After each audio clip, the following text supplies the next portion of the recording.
This is Boomer Life on CL 650.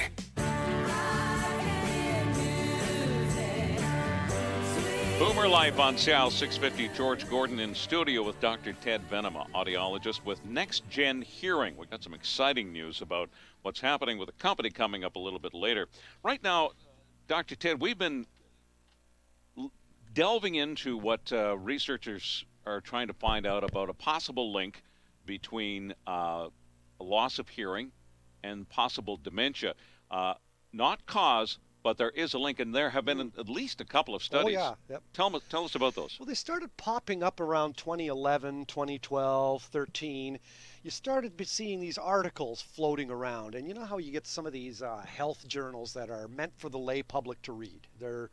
It'll just be on something like some health magazine, like brain atrophy and hearing loss will appear, like in the end of Chatelaine or some magazine, right? Right.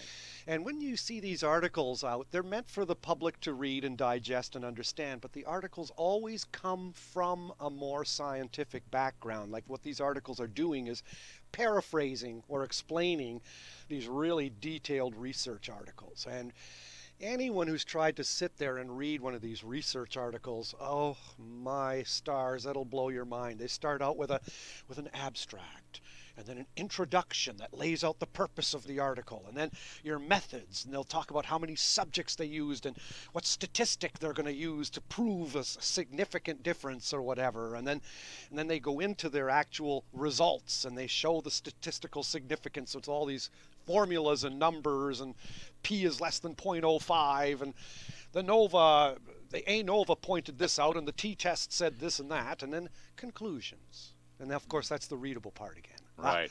Bring your Rogers Thesaurus. I can read the conclusions again. Well, that's why we've got you here. You can boil it down into some common sense talk. Well, and so I would read the simple article, and then what I would do, because I'm a bit of a researcher, I used to be a prof, so I go to the original article because I know how to read those things. I don't enjoy reading them, but I know how, so I read them.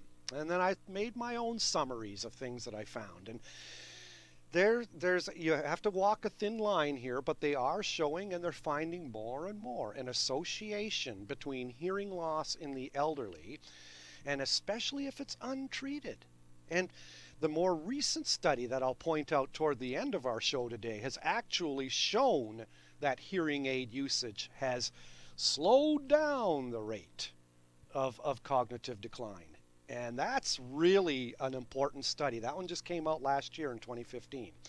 But the first two I saw is called, I read an article around November 2013. It was called Brain Atrophy and Hearing Loss in Healthy Hearing, June 25, 2013. And as I say, health magazines like these are intended for the general public. Their articles are written in terms that are meant to be digested and understood, and they often draw their sources from the latest research in various medical and health-related fields. And so I looked up the actual source cited in Brain Atrophy and Hearing Loss, and this turned out to be an article called Hearing Loss in Adults. I'm reading this now. Hearing Loss in Adults Affects Neural Systems Supporting Speech Comprehension. And that article appeared in the Journal of Neuroscience, August 31, 2011. Well, 3 holes in the ground. I read it. And the authors in that study, they did 2 experiments. They had subjects, and they were looking to find if there was actual brain atrophy in the subjects. They were looking at MRIs, magnetic resonance imaging, CAT scans, things like that. And they also looked at what's called functional magnetic resonance imaging, fMRI. And that actually doesn't look at a still life of your brain, looking at your gray matter. That's looking at actually the neurons firing, your cortex, your brain activity. And so what they would do in the elderly subjects is they would present them with sentences that got more and more grammatically difficult, and they would speed them up too. They'd play them at a faster rate, and all the subjects had to do was tell whether they were male or female. So they were listening to difficult sentences, grammatically increasing in difficulty and at a faster and faster rate, and they would have to identify whether they were male and female. And so statistically, they found out a significant drop in cortical activity with hearing loss. The subjects had only mild hearing loss. Now, mild hearing loss is going to cause not difficulty hearing one-on-one. Mild hearing loss is going to cause difficulty hearing in noise.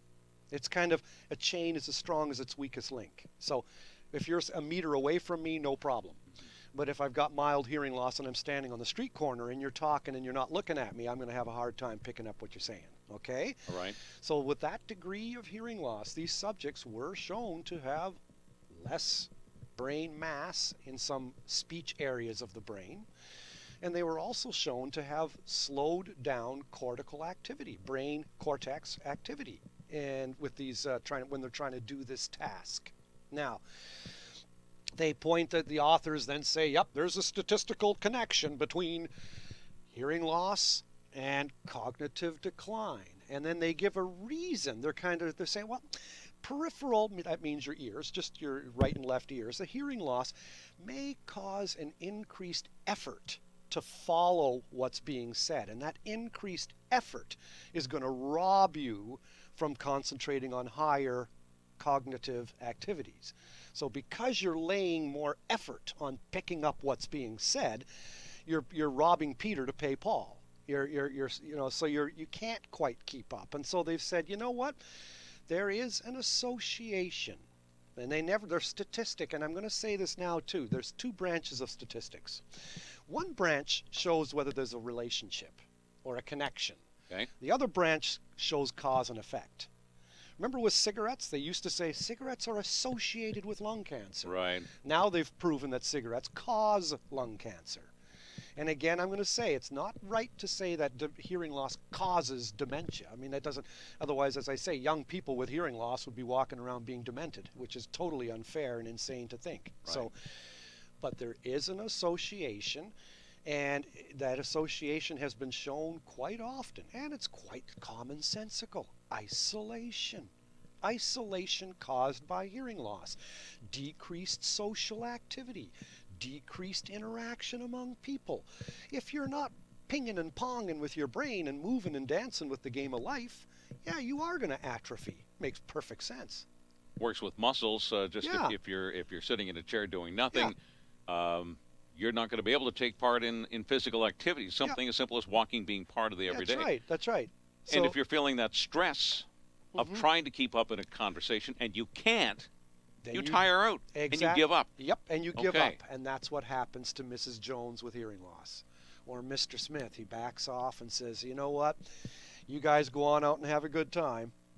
Okay, I'm going to stay back because when I'm safe with myself. I mean, there's a real psychology to hearing loss. If you've got a real severe hearing loss and you're on a telephone, you're going to manipulate the conversation because you're in control. You're going to be, because you know you can't hear the other person very well, you know? And so there's a lot of stuff that goes on with hearing loss. People get embarrassed by it. There's a stigma associated with hearing loss, unlike with vision loss. Stigma. You know, the person who is scorned, made to be feeling foolish because they misinterpreted a conversation. I would think that's got to be pretty disheartening. I mean, it's not just, oh, well, I'll just step out of this conversation. That's some real serious damage to the ego. Well, sure it is. And you're answering the wrong punchline to a joke. You're trying to figure out whether they said dishes or fishes. So right away you're looking, the context. They're talking Pall Mall of, okay, the sink. Okay. So you're always catching up. And it is actually burns calories. I've had students 18, 19 years of age in my course, in college and university courses, who've had hearing loss. And literally, they become fatigued quicker. They have to work harder, and they literally are burning more calories in a class trying to hear and follow along. And boy, if you can't, you're not. And not many people are going to, outside of your family, who, if they understand the problem, will help you. But if you're in a classroom setting, if you're in a work environment, sorry, pal. Yep. You're behind. You can't do this anymore. And that's why they got the stigma deaf and dumb. Because you're not following, so okay, you must be cognitively inferior or you're stupid. And it's try getting a hearing test. It might be that you're just not physically able to catch all the words that are said. Hearing loss is interesting. You can have bass hearing loss, you can have treble hearing loss. Most people have treble hearing loss. I call it the trouble with treble. Right. And when you think about words that rhyme, okay, they may all have the same vowel, like thin, kin, sin, bin, tin, okay? But it's the sh, all those high-pitched consonants that we make with our lips and tongue. And they're not very loud. They're treble, like t, t, ch, ch, okay? Church, when I say, or speech, when I say the word speech, if the E is the loud part, the ch is the soft part. And when you can, and that's also the treble parts. So when you can't hear that, your complaint is, I can hear, I just can't tell what they said. I can't hear clear, my dear. Okay? I can hear you, I just have trouble distinguishing what the words was. And then, kids mumble today. Boy, do kids mumble, is what they'll say. You know, exactly. Putting the blame on outside because it's easier to do that. And as you say, the ego is involved. And you'll say, well, kids mumble. Now, it is true. Speech is often spoken with poor diction. I mean, try listening to a flight attendant on an airplane when she's rattling off, and please remain in your seat until the captain has brought the plane to the terminal gate. And they sing along. Right. We're happy you've flown with us, and we realize you could choose other airlines. Well, you could just speak a little clearer and say, remain in your seats, because don't go lifting up for your suitcases right away, because shift happens when we land, you know. So you could speak a little slower. Boy, is that ever the truth. When we come back, we'll talk a bit more about some of the other study that has been done in this field on hearing loss and associating it with dementia, some of the social problems, the pain, the fear that it's caused, and how it can be so simply overcome, especially at an early age. This is Boomer Life, and we are talking with the good folks from NexGen Hearing here on CIL 650. Celebrating the baby boomer lifestyle. This is Boomer Life on CIL 650.